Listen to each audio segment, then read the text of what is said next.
ननद रानी का पासा उल्टा पड़ गया। वसुधा की शादी के 6 महीने बाद ही उसके बड़े भाई वरुण की शादी थी। वो तो अपने ससुराल से रोज मायके पहुंच जाती थी और वहां अपना पूरा वर्चस्व और प्रभाव दिखाती रहती। वरुण की पत्नी दिशा बहुत सुंदर और गुणी थी, पर वसुधा ना जाने क्यों दिशा को पसंद नहीं करती थी और उससे द्वेष की भावना रखती थी। उसे जब भी मौका मिलता वो अपने माँ पापा को भड़काने का काम किया करती थी। बस उसके माता पिता अपनी बहू से भावनात्मक रूप से ना जुड़ पाए। पराए घर की बहू होने के बावजूद उसे मायके में अपने अस्तित्व की असुरक्षा घेरे थी।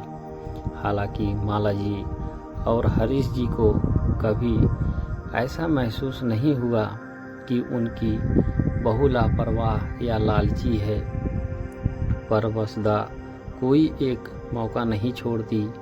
जब दिशा सब कुछ सही से करती और शिकायत की कोई गुंजाइश ना रह जाती और वसुधा को कोई वजह ना मिलती तो वो यही कहती कि भाभी तो आपकी संपत्ति के लालच में सब करती हैं, वरना आपको घर के बाहर का रास्ता दिखा देती।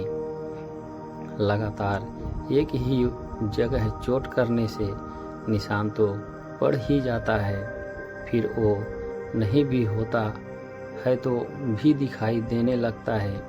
ऐसा ही कुछ माला जी के साथ भी होने लगा। हरीश जी ने बहुत समझाया, पर वो बेटी के मोह में अंधी हो गई थी। आखिरकार एक दिन माला जी ने वरुण, दिशा, वसुधा और अपने दामाद को बुलाया और अपना फैसला सुनाते हुए बोली, मैं अपनी संपत्ति दोनों बच्चों को बराबर देना चाहती हूँ। तुम सबकी सहमति जाननी थी मुझे।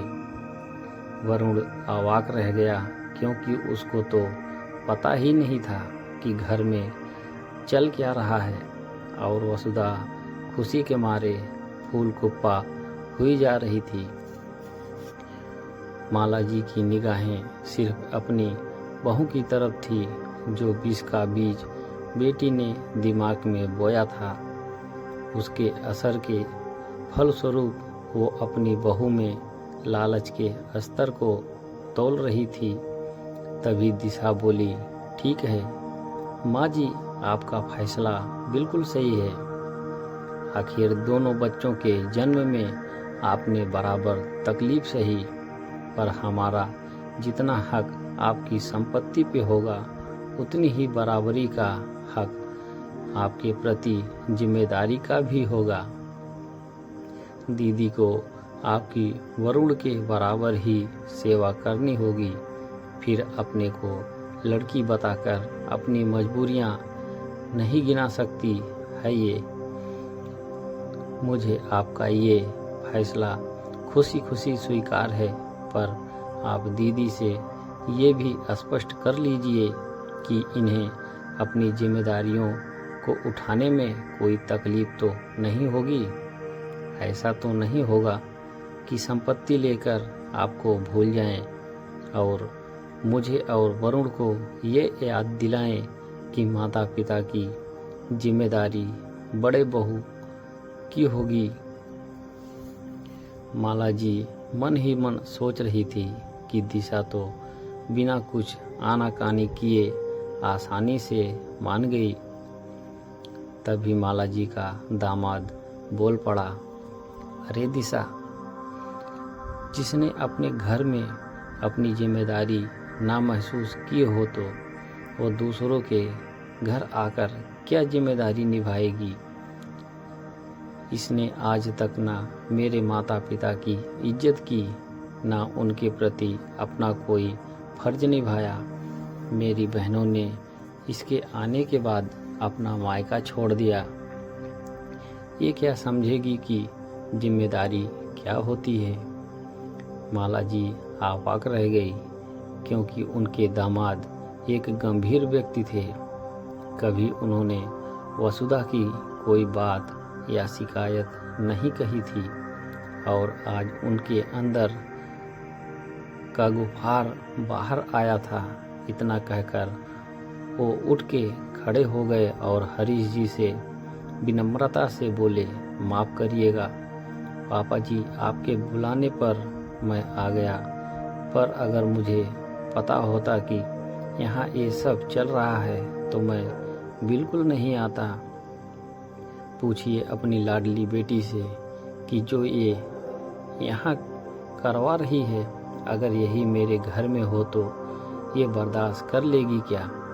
मेरी तो 3 बहनें हैं। इतना कहकर वो वसुधा को वहीं छोड़कर निकल गए। माला जी और हरीश जी शर्मिंदा और निरुत्तर रह गए। हरीश जी ने माला जी को बहुत लताड़ा और कहा, तुम्हारी नाजायज़ बातों को मानने का ये नतीजा हुआ कि तुम्हारे साथ मेरा सर भी शर्म से झुक गया। अगर अपनी बेटी को परपंच के अलावा कुछ अच्छी शिक्षा दी होती, तुमने तो आज मुझे और तुझे ये दिन ना देखना पड़ता। वसुधा खिसियाया के रोने लगी तो हरीश जी उससे बोले, बेटा, अपनी जगह अपने व्यवहार और कर्मों से बनाई जाती है। तुम अगर सबसे ईर्ष्या की भावना रखोगी तो कहीं भी सुखी नहीं रहोगी। शादी के बाद ससुराल में ही बेटियां शोभा देती हैं और तुमने वहाँ भी अपनी जगह ख़त्म कर दी। बेटियां अपना हक इस तरीके से नहीं मांगती। मैंने तुम में और वरुण में कभी कोई फर्क नहीं किया, बल्कि उससे ज़्यादा ही तुम्हारे लिए किया है और आगे भी करता रहूँगा। तुम्हारे लिए तो हमेशा इस घर के दरवाजे खुले हैं। मुझसे ज़्यादा तुम्हारा भाई सोचता है तुम्हारे लिए, पर अगर इस तरह ले जाओगी तो हमारे बाद तुम्हें अगर भावनात्मक सहारे की ज़रूरत पड़ी तो कहाँ से पाओगी? संपत्ति से भावनाएं नहीं आती बेटा। और हाँ, ये भी उतना ही सच है कि संपत्ति का बंटवारा करने के बाद अगर हमारे प्रति 6 महीने वरुण की जिम्मेदारी है तो अगले 6 महीने तुम्हारी भी है। पापा के मुंह से इतना स्पष्ट फैसला सुनते ही वसुधा का चेहरा बिगड़ गया। उसकी सोच के विपरीत परिणाम आ गया। फिर उसने अपने पापा, माँ, भाई और भाभी से माफ़ी मांगी और अपने ससुराल के प्रति अपने भूले हुए कर्तव्यों को पूरा करने चल दी। अपने घर मायके से ढेर सारा प्यार और ससुराल के सभी सदस्यों के लिए सम्मान लेकर। दोस्तों, आपको कहानी कैसी लगी मुझे कमेंट के माध्यम से ज़रूर बताइएगा। आपका प्रोत्साहन ही हमारे लिए बहुत बड़ा आशीर्वाद है। आप सभी का धन्यवाद।